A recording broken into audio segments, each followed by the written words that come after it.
YouTubers, welcome back. Tyler here again. Today we're going to be disassembling this LT1 aluminum cylinder head. It's pretty much a straightforward process. I'm just going to go over everything that I like to do to get it ready, to check it and make sure that it's okay. Now, I do know that one of these heads you're going to have to go back to the machine shop and hopefully there's enough material there that they can cut it one more time. These are getting down to the bare minimum and I'll show you how to check that. So before I ramble on too much, let's get right down to taking these springs off. Okay, when I said shave one, I really meant shave two. You can't just shave, resurface the bottom of these heads. One, whatever you do on this one, you have to do on the other one, even if it's good. So the compression is the same in all the cylinders. So I'm gonna start on a side where I know will be number one. On an LT1 right here, this is where the steam tube came off, and I'm gonna make this as my number one side. On my other cylinder head, I went 1, 2, 3, 4. So of course, this is gonna be 5,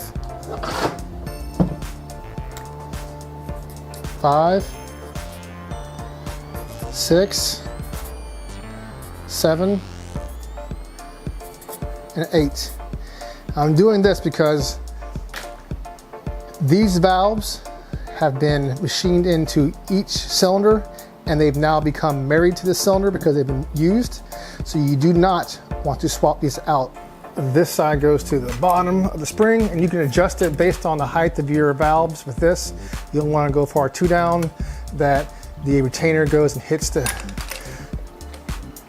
valve stem seal. And you don't want it to be too little that you can't get the keepers out.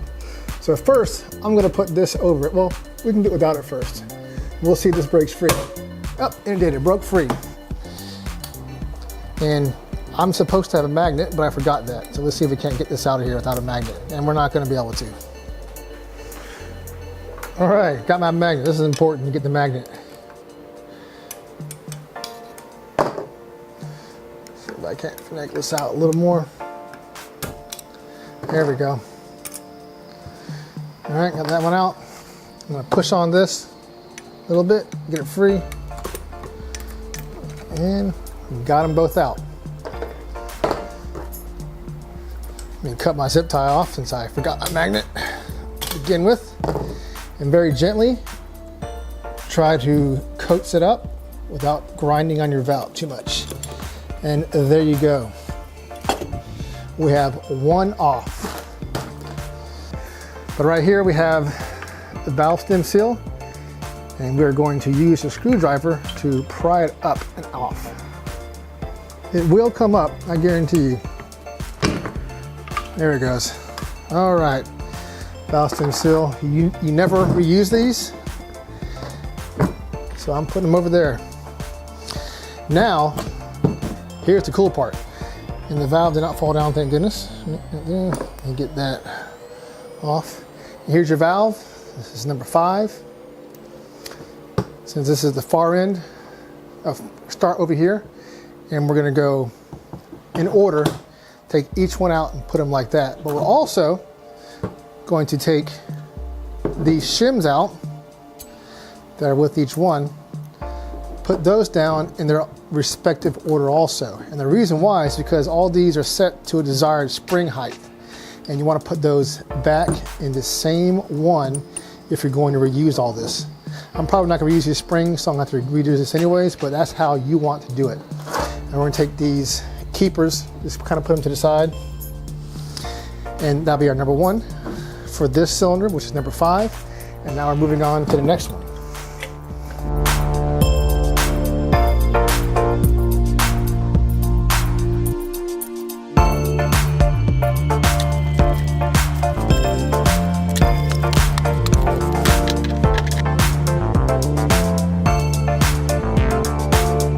Okay, I get to show you guys what the rag's all about. Sometimes you get some of these that are a pain in the butt and they won't break free. Watch it break free now. It just didn't for me a second ago.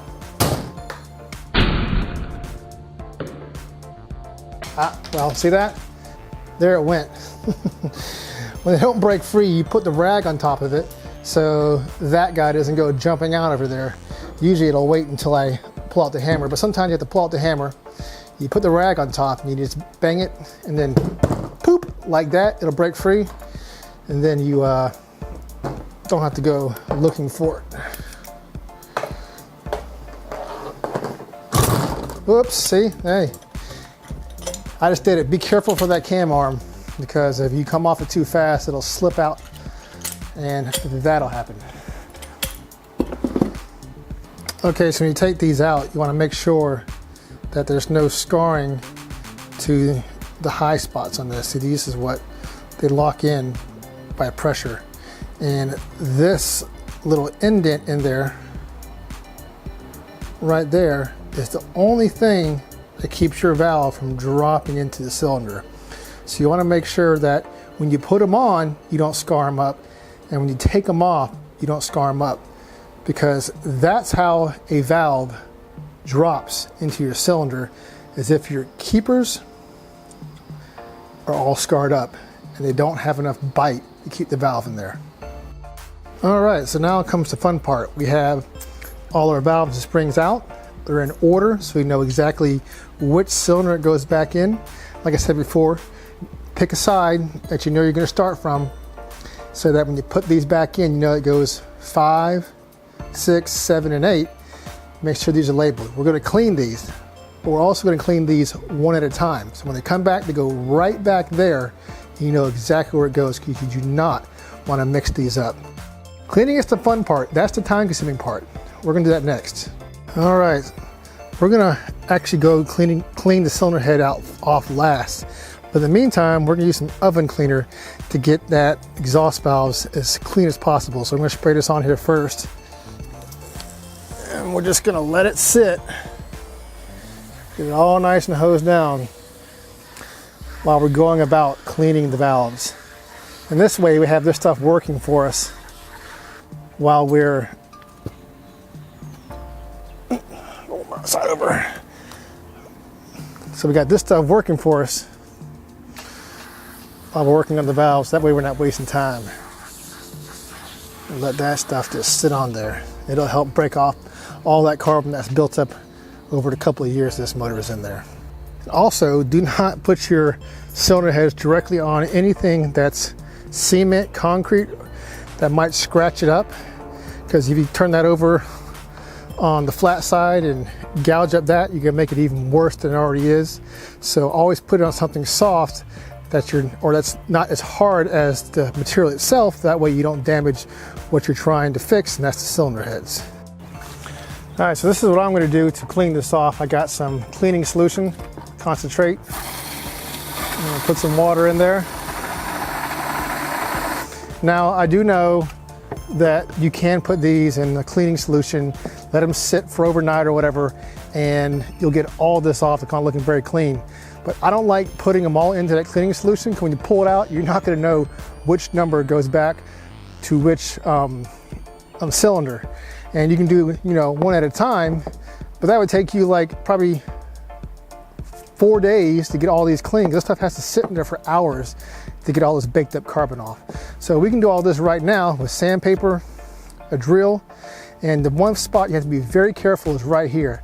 This is where your valve seals to the head on its seat. So you want to get all this stuff off, but stay away from this edge, else you'll screw up your valve job.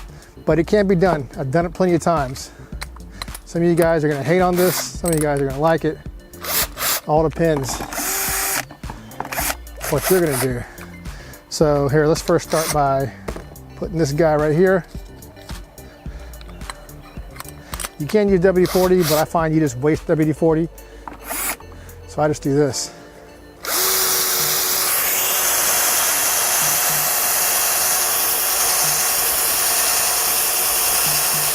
And look at that.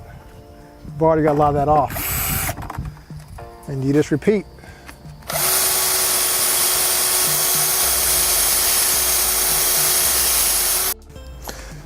All right, so got it pretty darn clean. Take a finer grade.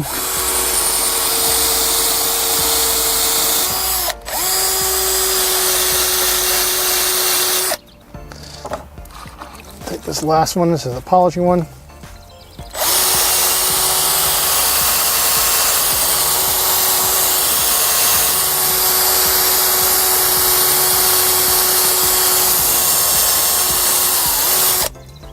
All right, I do understand that this is definitely a process to clean these off, but I think it's well worth it to clean it this way, because you can see what we started off with, and this is what we ended off with. They look practically new. And if you look right here, you can see that it is possible. I didn't touch that part. It is possible to clean the whole valve off, get it nice resurfaced without touching the seat area. You just gotta be careful, but it is definitely possible. So now we're gonna take it, put it back in its correct spot, both of them, and we're going to 5, 5, and work our way down the entire list until we're all done. And then when that stuff is done sitting on the cylinder heads, we'll clean them off next. All right, so we got all the valves nice and clean, how they should be. Oops, put it down there. And this is probably gonna take you about an hour and a half. It takes roughly about, depending on how dirty yours are, about 15 minutes a cylinder. So it's about an hour, your hands cramp up and you wanna stop, so about an hour and a half. Got all this done. So now we're gonna go out and spray down the cylinder head and see how clean we got it. All right, let's spray this bad boy down and see how clean we can get it. Clean my grill off at the exact same time. All right, so we got the large quantity of the big stuff off. Now we're gonna take this bad boy inside. Well, all right, we got the head all clean. Well, as clean as it's gonna be just using chemicals and scrubbing it down with your hands. So what I'm gonna do now is I'm gonna use a Dremel. I'm gonna go into the exhaust ports. I'm gonna use this wire brush tool. You can get this at your local hardware store, but my suggestion is go to Amazon and look for this. And you can get a whole pack of them for like 15, 20 bucks. And it's way, way cheaper than trying to buy these individually from your local hardware store. So let's go ahead and do that. And I'll show you from this angle exactly what I'm gonna do. I'm just gonna go ahead and show you what I'm doing, then I'll show you the results. So I'm gonna go in here with the Dremel and clean this up, get all this carbon off. And I'm gonna be using a WD-40 and the shop vac to clean all this up. Probably gonna hit it first without WD-40 and then go back to WD-40 and clean it up. So we're gonna go ahead and do that right now.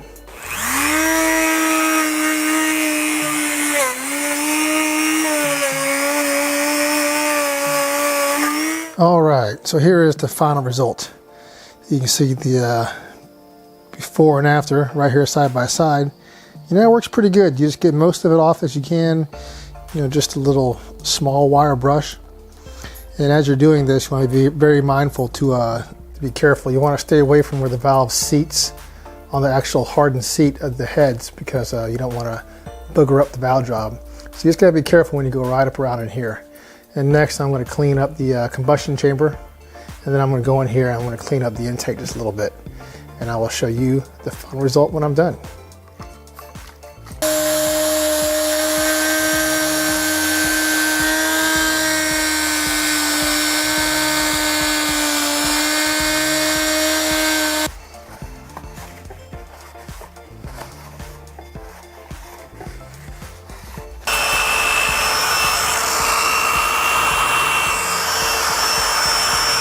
Here's the final result on that. Got it nice and clean. And do remember these heads I have ported, I have polished. So if yours don't look quite that clean, it's because these have been ported. And look down the old intake runner, got everything nice and smooth. So we just gotta repeat that 3 more times, and then we'll move on to the next step. So I'm going to take care of that off camera, and I'll see you when I'm done. Well, all right. That was a pain in the butt, but the end results speak for themselves. This bad boy is looking nice and clean. All right, so we're gonna do a ghetto resurfacing. The way this works is you take as straight as block as you can find, WD-40 on there, and then you just sand away. Trying to get it the right way. Yep, sand.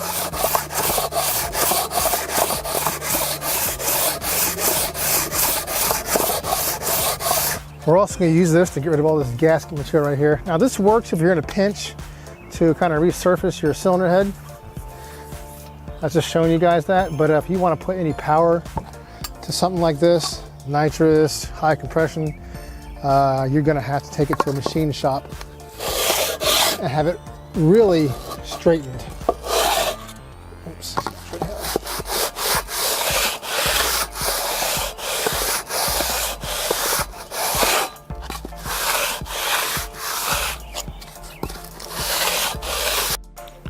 So the ghetto resurfacing is done. And like I said before, I'm gonna have to take these to a machine shop and see if they can't level them out. Do not have much room right here before it hits the seat. But I do think I do have at least 3/1000ths they can take off of this. Fingers crossed. If not, then this will be the end of this head and the LT1. I'm definitely not gonna buy another head to build this guy. All right, this is pretty standard. What we have here is our drill. We have valve grinding compound. And what we're gonna do is this. We're gonna take this and put it just all the way around the edge of this valve. And remember how these were labeled? 5 through 8. So remember I said I was gonna make the lowest number starting at the hole where steam vent comes out of these heads and work my way down. So we're gonna flip this guy over and we're gonna start right here. That's probably good enough. A little WD right here in the hole. Take our valve grinding compound, put it on the edge here. Now door, heater in. Have paper towels handy and just keep your hands as clean as you possibly can. Reuse this so we don't put too much pressure on the guide, one side or the other. And then we're gonna feed this on to the end of the valve, like so. Then we're going to go at a moderate speed. Let's get her on there and first. All right, let's do this.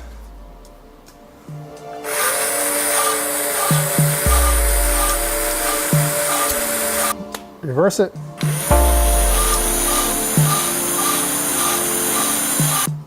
Other way.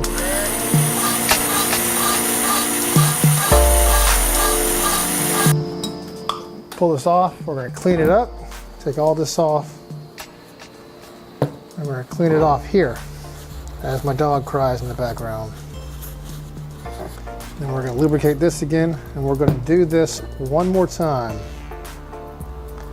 Find it best to do it twice. All right, so here's our valve. I'm gonna spin it around. You see that grayish line that goes all the way around?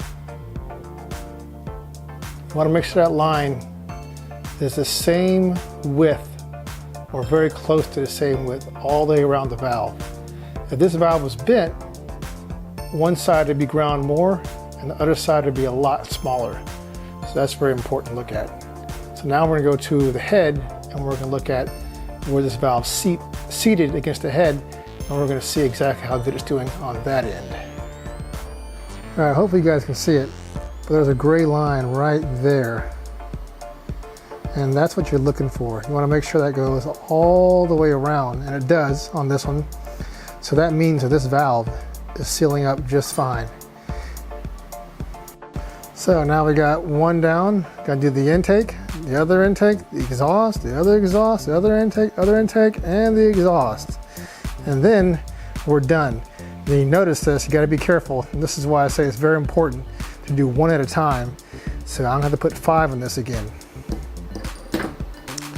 Not only that, but when I take these heads to the machine shop, I'm not gonna bring the valves. I'm gonna tell them just to go ahead and take 300,000ths, as little as possible as they can to get this straight enough to use. And that's all I want them to do.